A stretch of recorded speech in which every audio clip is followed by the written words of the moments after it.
Now, I know the team is still 12 games over 500, but I'm frustrated.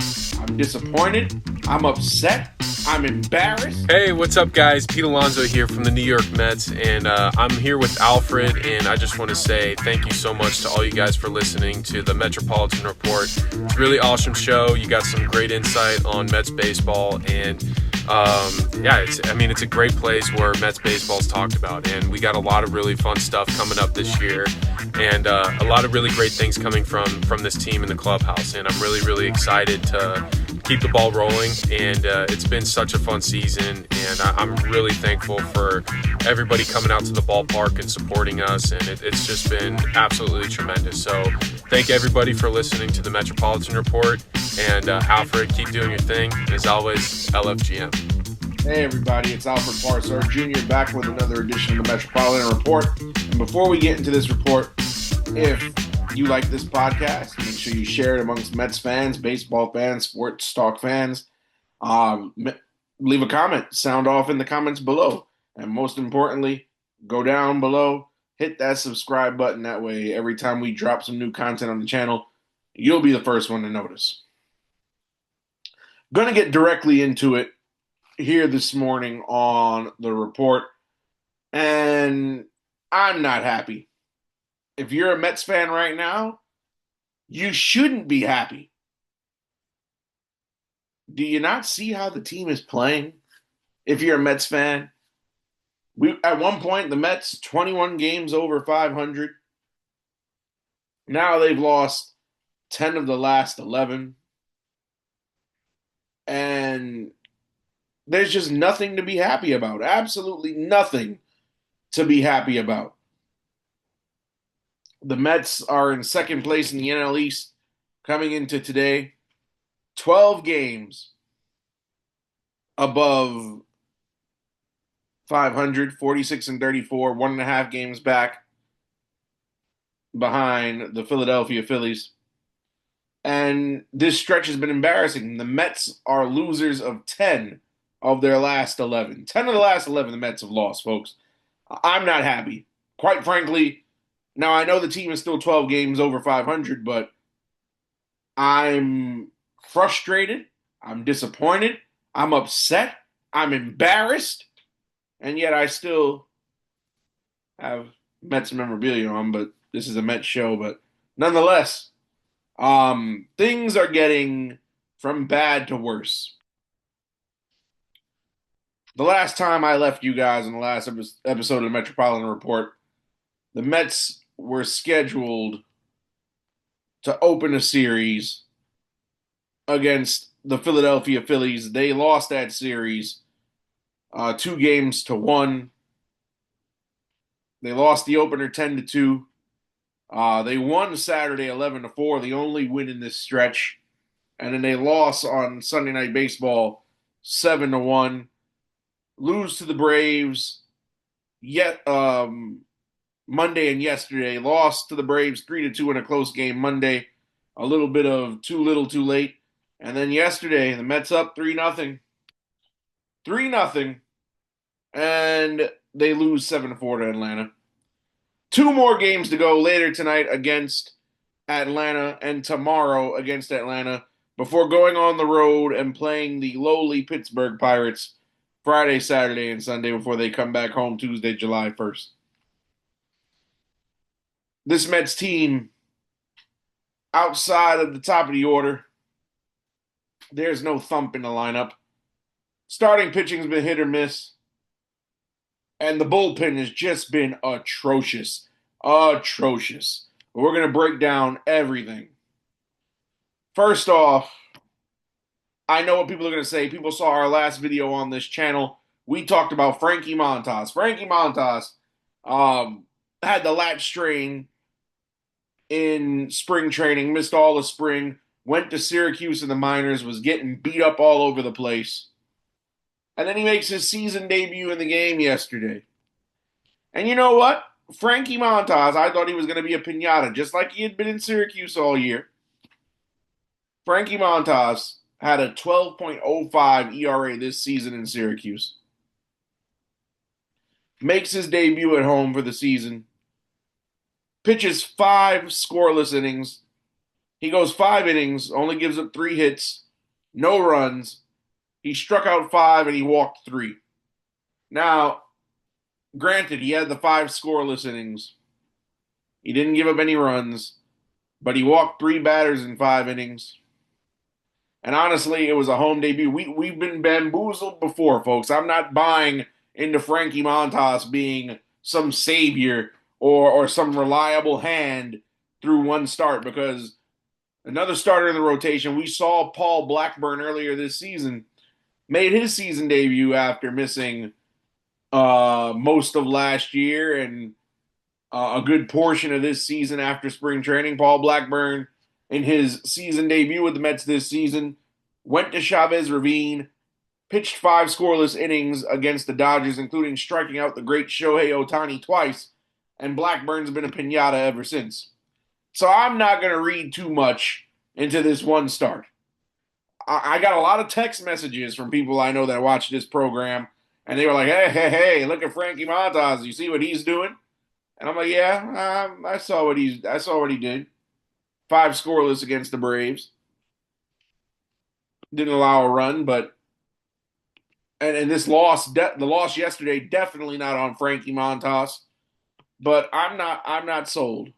I am not sold whatsoever on Frankie Montas. A lot remains to be seen before I can give an apology to one Frankie Montas.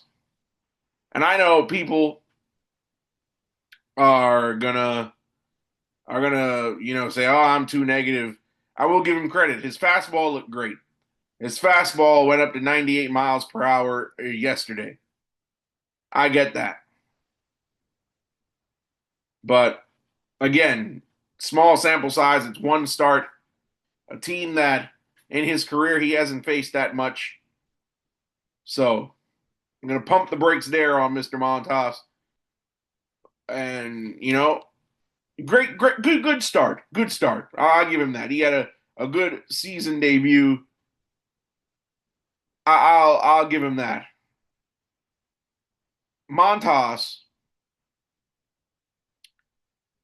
I'll give him that. He had. I don't want to praise this guy too much, but Montas, 80 pitches in his debut, 80 pitches through 5 innings, 46 of those pitches were strikes. Decent outing. If he can do this 2 or 3 or 4 more times in the next 5 or 6 starts, I will gladly make an apology video and say I was wrong. Tip my hat. But the bullpen, once again, was the story of yesterday. And this bullpen has been atrocious. It's just, I don't understand. Is it because it's early in the season and while everybody else was sleeping, the Mets just happened to be getting the best of everybody? Was it the schedule when the Mets were playing all these below 500 perennial losing teams? Like the White Sox, the Pirates, the Rockies twice in the span of a week, the Nationals, the Marlins. Like, I don't know. I don't know what's happened to Reed Garrett. I don't know what's happened to Huascar Brazaban. I don't know what's happened to Ryan Stanek. Jose Castillo, I never wanted him on this team to begin with. I wish we would have kept Genesis Cabrera. I don't know why Dedniel Nunez is a dud. I don't know why before he went on the IL, Max Kranick became a piñata. I don't know what happened. The Mets bullpen was one of the best in baseball the first 2.5 months of the season. And now these guys, they come in with leads, they blow the leads, or they come in with the Mets having a small deficit and just give up the game and just say, here, opposition, just take it. I don't know what's going on here. At one point this season, if I was watching a Mets game and I saw Huascar Brazaban into the game, or I saw Reed Garrett enter the game, I'd say, okay, we're in good hands. Ryan Stanek, Max Kranick, we're in good hands. Now, I don't know what's going on. It's like if it's not Edwin Diaz, we have no reliable arms in that bullpen. And you cannot make a run to October having weak bullpens. You just cannot do it. You cannot have bullpen trouble if you hope to succeed in. Matter of fact, not even hope to succeed in the postseason. If you hope to get to the postseason, period. I look at Huascar Brazaban when he jogs from the bullpen going to the mound to get into a game, I get nervous. Ryan Stanek, I get nervous. Reed Garrett, I get nervous. This bullpen is not good. They cannot hold leads. They cannot keep ties. Like I said, if Edwin Diaz is the only arm in that bullpen that I do not have an issue with. Everybody not named Edwin Diaz, I'm scared for dear life. It's really bad. Now, I know that this Mets team, pitching-wise, has a lot of injuries. From the starting rotation to the bullpen. And you know what? Correction. If I see Jose Butto, I'm not nervous. But let's look at the active relievers here on this Mets bullpen currently on the major league roster. Huascar Brazaban, don't trust. Jose Butto is okay. Jose Castillo, don't trust. Edwin Diaz is okay. Reed Garrett, no longer trust. The Mets just signed Richard Lovelady, a journeyman veteran, don't trust. Look at his career numbers if you don't believe me. Dedniel Nunez, don't trust. Ryan Stanek, don't trust. That is not good. That is bad. That is bad. That is bad.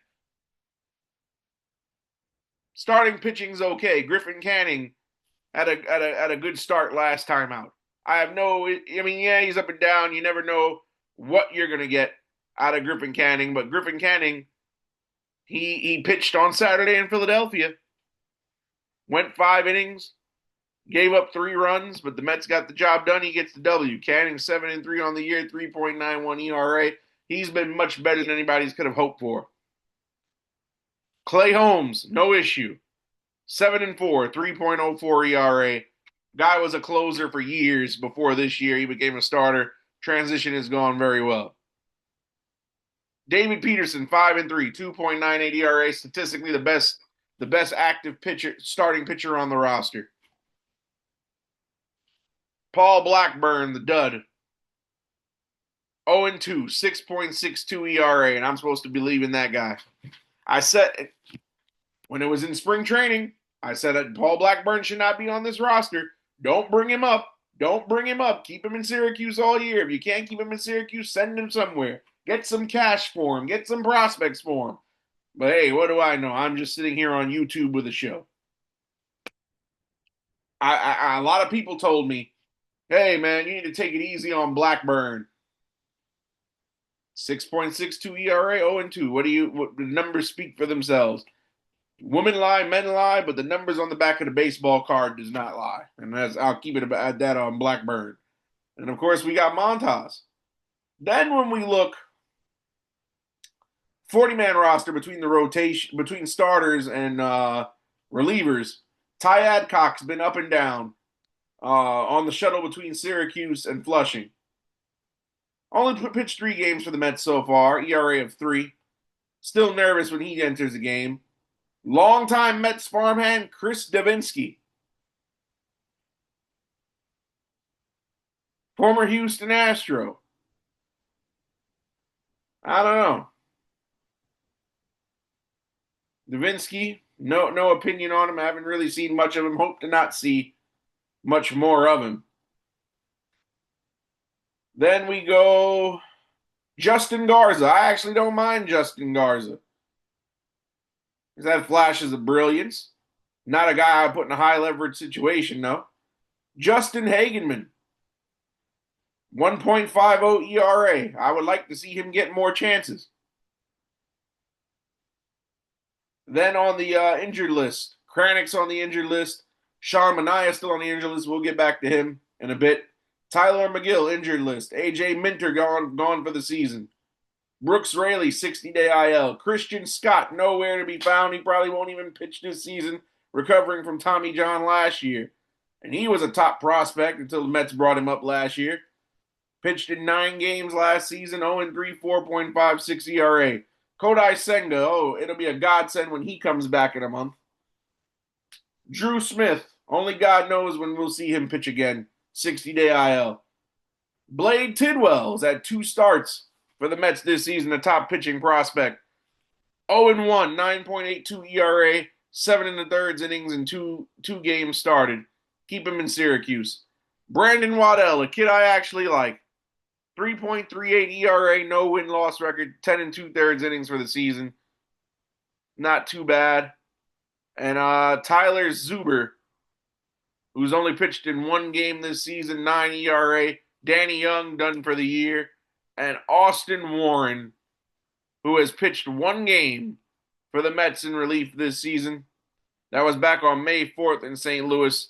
Pitched a scoreless frame. Walked 1, struck out 1, 19 pitches. We haven't seen him since, but he's on the 40-man. The state of this pitching roster is no good.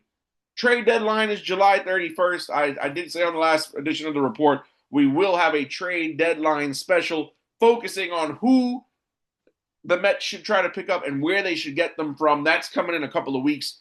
Still too early to talk trade deadline stuff with targets because some of the teams that might be buyers today could be sellers tomorrow if they have a horrible next month. But we'll get to that in a couple of weeks. But the Mets absolutely need to make some type of move for pitching in the trade deadline. One thing I want to talk about. The Mets have recently sent a couple of youngsters down to the farm earlier this week. And I made a video. Now, see, you might want to call me the Mets not Nostradamus or baseball Nostradamus because I said over the weekend, you can look back at Metropolitan Report short, I said over the weekend, on Saturday actually, this past Saturday, well, was it Saturday? Well, some point in the last couple of days, Francisco Alvarez needs to go down to Syracuse. And the very next day, they sent him down. Mets front office must be watching this show. You're welcome. Also, Luisangel Acuna sent down. Luisangel Acuna, of course, a great youngster in this organization. Now, as far as these 2 moves go, some fans were shocked because Alvarez was the everyday catcher. Some people were like, oh, what are they doing? But he had to get sent down. Francisco Alvarez, this season, batting .236, 3 home runs, 11 RBIs.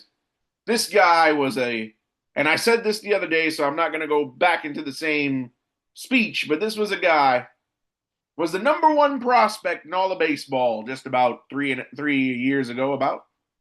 Got a cup of coffee in 2022. Hit a home run his rookie season that year.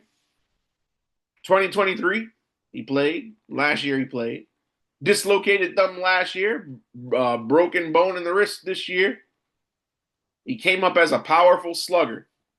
Comparisons to Mike Piazza. They said he could possibly be one of the best home run hitting catchers of all time. Well, it has not translated because you want to look at Francisco Alvarez's trajectory. And I think putting him back down on the farm was the right thing to do. 2022, he only had 12 at-bats. He had 2 hits in those 12 at-bats. He hit 167. Out of those 2 hits, both were extra base hits. He had a double and a home run. 1 RBI. He also walked twice and only struck out 4 times. 2023, first full season in the bigs. Played 123 games. Alvarez hit 209. The batting average wasn't there. But on the power front, he had 25 home runs and 63 RBIs. Of course, 2023 was a lost season for the Mets. And of course, he replaced Omar Narvaez back in 23. 2024, last season, Mets go to the NLCS. Alvarez plays 100 games. Average went up to 237, up from 209. But the power numbers decreased significantly. 11 home runs, 47 RBIs. And then that brings us to this season. Average is just about the same.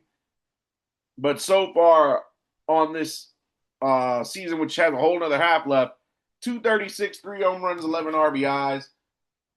Not only is he not producing power-wise, and now, granted, the Mets were never expecting a power surge or extra base hits frenzy from Alvarez, but his defense also suffered. If you watch that series against Philadelphia over the weekend, Alvarez made some key critical mistakes catchers should never make. A run scored off of a pass ball from Alvarez.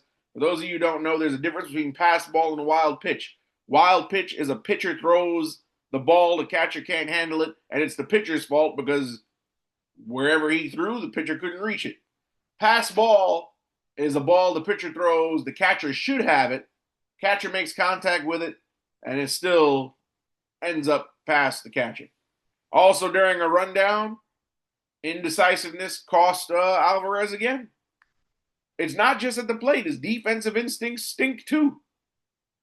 Can't be a big league catcher if you're making mistakes throwing runners out. Can't be a big league player having base running difficulties.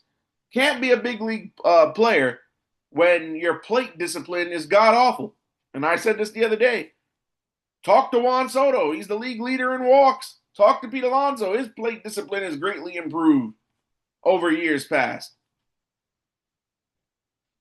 And then to make matters worse, and the footage is out there, Francisco Alvarez got pulled out of the game in Syracuse after his first at bat yesterday because he grounded out into a double play and didn't hustle down the first base line.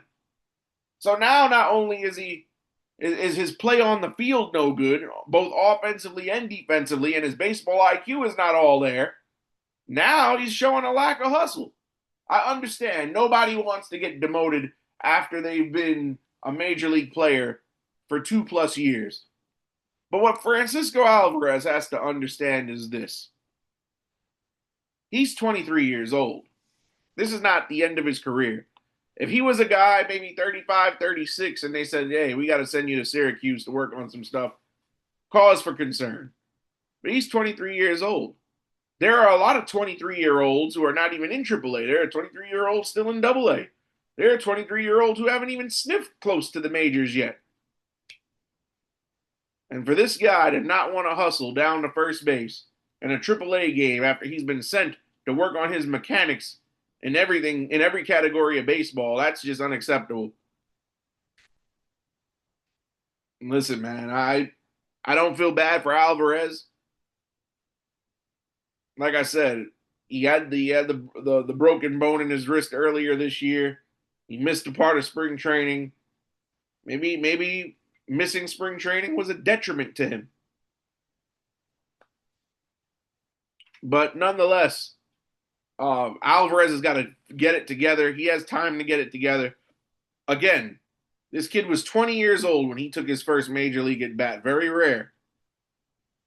23 years old, and he's got a few seasons behind him. Work on your defense, young man. Work on the bat. In the meantime, Luis Torrens is now the starting catcher. Hayden Senger, the backup. Senger I like a lot, by the way. Cinderella story. Kid was working in Whole Foods a year ago. Now he's a major league catcher, backup catcher, but hey. And I would like to see him get some more reps. He's defensively sound, by the way.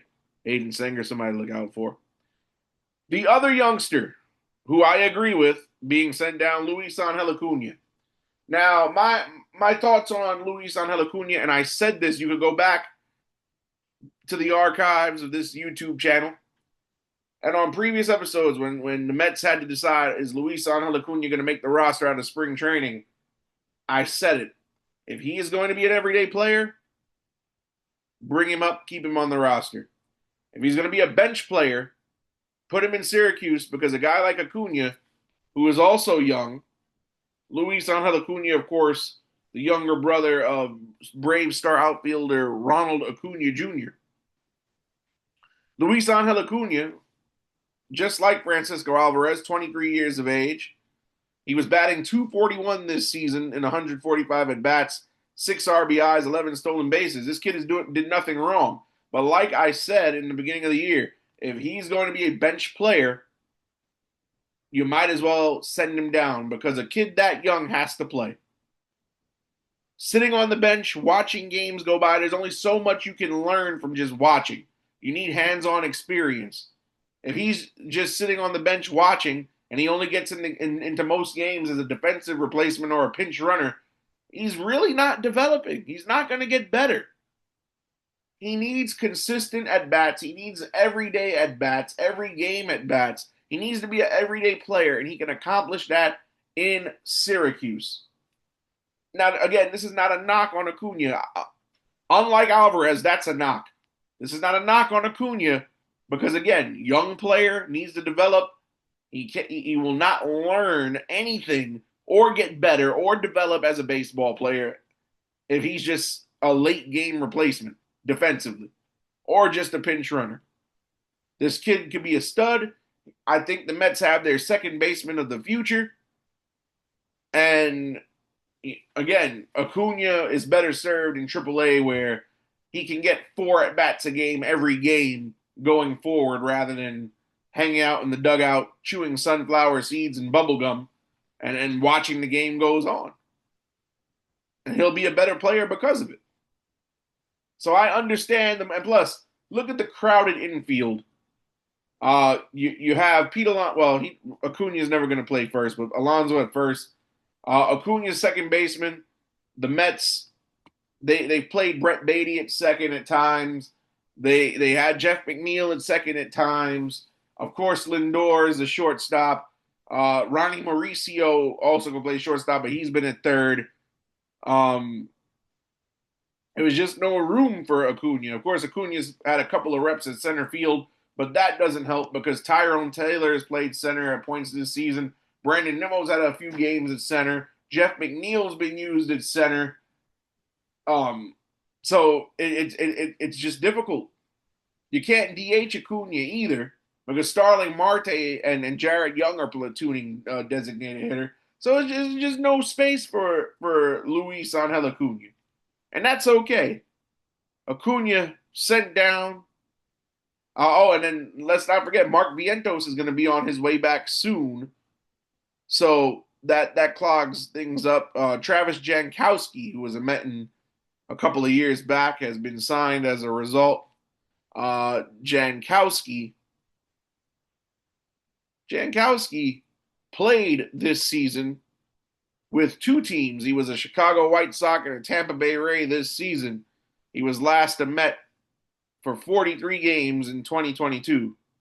So he was a fan favorite back then, and I'm sure the fans are happy to see him again. But he got brought up. Acuna got sent down. We'll see Acuna back in Flushing before the year is over. I guarantee it. Now, something else we got to talk about. The Mets, currently, they do not look like a playoff team right now. Again, losers 10 of the last 11. We're going to take a look at the schedule coming up. And it's just disappointing. It's just really disappointing. The Mets have 2 more games in the Atlanta Braves series. Today, 7 o'clock Citi Field, the Mets are going to trot Clay Holmes out there again. He's been one of the better starters for them against rookie Didier Fuentes, who's 0-1 with a 7.20 ERA. Hopefully the Mets can take advantage of Didier Fuentes. This will be his second career start Again, he was shelled his last time out in his first start. So, again, one career start. And yeah, 0-1, 7.20 ERA for DDA Fuentes. And then tomorrow in the finale, it's going to be Griffin Canning against Grant Holmes. Grant Holmes, 3.71 ERA, but a 4-6 win-loss record, going up against Griffin Canning. And every time Griffin Canning, as of late, goes out there, you never know which Griffin Canning you're going to get. Good Griffin Canning or bad Griffin Canning.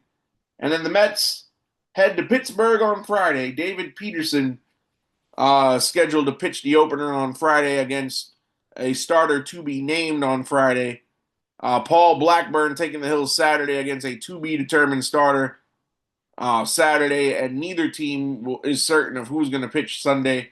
But I will tell you who won't pitch. The Mets are going to be very fortunate.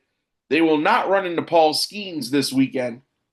The last time the Mets ran into Paul Skeens at home, we got a win. So not that that's scary. Paul Skeens, of course, having a Rookie of the Year last year, not having similar results this year. A bit of a sophomore slump. It might be the curse of the MLB The Show cover. I do not know.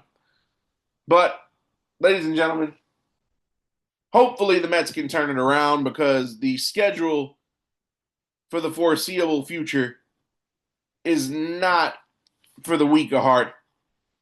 You look at this Mets schedule again. Playing the Braves tonight and tomorrow.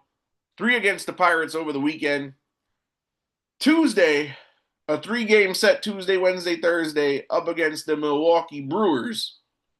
Of course, the Brewers 44-36 as of this morning. They're chasing the Cubs. They're 2.5 games behind the Chicago Cubs for the NL Central lead. Milwaukee's been decent all year. And then after that, the Subway Series Part 2 is going to take place at Citi Field 4th of July weekend, the 4th, the 5th, and the 6th. So the Mets, the Pirates series, the way this Mets team is playing, nothing is guaranteed.